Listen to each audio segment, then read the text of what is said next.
Hai, jumpa lagi dengan saya Dr. Julius dalam program Kawan Plus. Dalam program ini kita akan mendengar kabar baik firman Tuhan. Khususnya pada video kali ini kita akan membahas tentang kata egeneto. Khususnya kita berfokus pada Yohanes pasal 1 ayat 6 dan Yohanes 1 ayat 14. Sebenarnya kalau kita lihat kata egeneto itu diulang sampai 9 kali pada pasal 1 ayat 1 sampai 18, khususnya perikop tentang hologos. Nah, Bapak Ibu Saudara yang kasih dalam Tuhan, di dalam ayat 6 dikatakan di situ egeneto anthropos apestalmenos parateo. Egeneto anthropos apeltenos parateo, dan itu diterjemahkan dalam bahasa Inggrisnya there come. Bahasa Indonesia dikatakan datanglah. Sementara di ayat 14 dengan kata yang sama, kai hologos sart egeneto diterjemahkan menjadi. Jadi sebenarnya terjemahan mana yang benar sebenarnya? Nah, atas dasar terjemahan ayat 6 ini ada seorang hamba Tuhan, ada seorang pengajar, seorang akademisi Kristen, dia menerjemahkan ayat 14 menjadi kai hologos sart egeneto, itu menjadi bahwa hologos itu mendatangi manusia. Jadi hologos itu mendatangi manusia, ini dalam hal ini, dalam konteks ini adalah Yesus. Jadi hologos itu mendatangi Yesus karena dasar terjemahannya itu melalui Yohanes 1 ayat 6. Karena Yohanes 1 ayat 6 egeneto menggunakan terjemahan datanglah. Nah, Bapak Ibu Saudara, mengapa ayat 6 Yohanes 1 ayat 6 diterjemahkan egeneto sementara di ayat 14 diterjemahkan menjadi?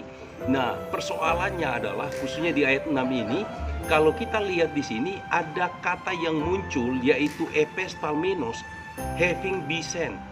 Apeltalmenos ini bentuk strukturnya, parsingnya adalah kata kerja perfect participle middle. Sekali lagi, strukturnya kalau kita parsing ya, ke konstruksinya kata kerja ini kalau kita parsing, kita uraikan, dia adalah bentuknya perfect participle middle.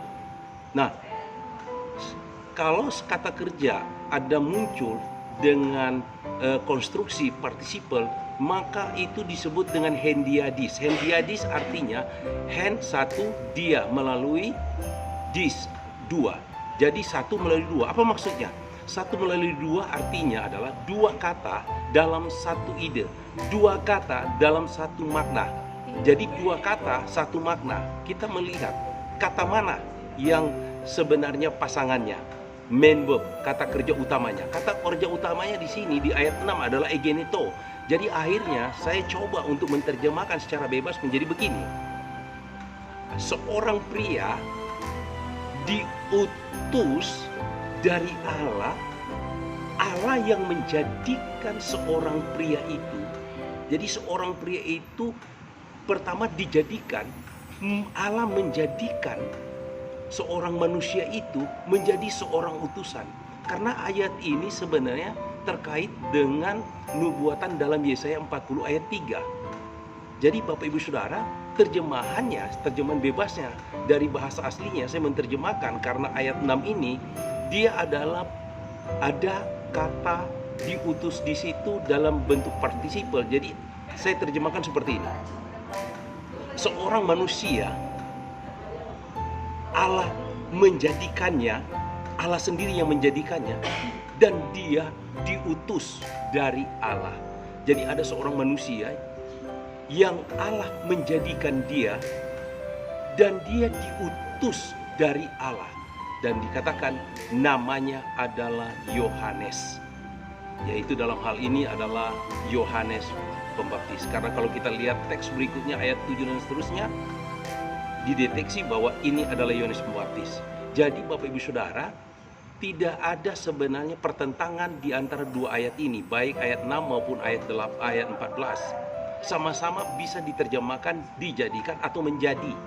Jadi Allah lah yang menjadikan seorang manusia ini, kemudian seorang manusia ini diutus yang namanya adalah Yohanes. Demikian juga ayat 14, tidak ada pertentangan. Kai hologos sarx egeneto menjadi. Dan hologos itu, firman itu menjadi manusia. Jadi dua ayat ini tidak ada pertentangan, dan dua ayat ini sama-sama terjemahannya adalah menjadi atau dijadikan.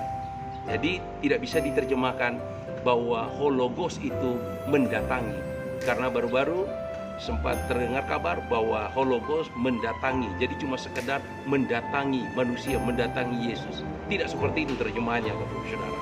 Tetapi benar-benar hologos itu dia cuma satu kali aja ketepatannya. Jadi waktunya hanya sekali aja, karena bentuk auris indikatif, artinya ketepatan tindakannya itu betul-betul 100%, betul-betul tepat sepenuhnya. Sepenuh-penuhnya dia menjadi manusia, dan yang membuat dia menjadi manusia bukan oleh usaha orang lain, bukan oleh bantuan oleh orang lain, tapi benar-benar dari dirinya sendiri, karena hologos itu adalah sang firman Allah yang hidup, yang tinggal bersama-sama dengan Allah Bapa, karena dia adalah pribadi yang kedua, yaitu anak Allah Bapa, Putra, Anak, dan Roh Kudus. Demikian kebenaran firman Tuhan yang singkat ini, kiranya bisa menjadi berkat buat kita semua.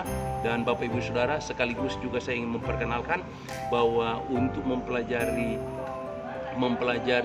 lebih dalam lagi tentang gramatikal Greek, ya, supaya jangan sampai terjadi kesulitan atau kesalahan dalam menerjemahkan, kita bisa belajar dari Greek Grammar Beyond the Basic. Greek Grammar Beyond the Basic, karangan dari Profesor Daniel Welch. Ya, ini kita bisa dapatkan dari Amazon juga. Dari Amazon, Bapak Ibu Saudara bisa beli dari situ. Ya, demikian kebenaran Tuhan yang singkat ini, dan kiranya menjadi berkat buat kita semua. Terpujilah Kristus, and bye.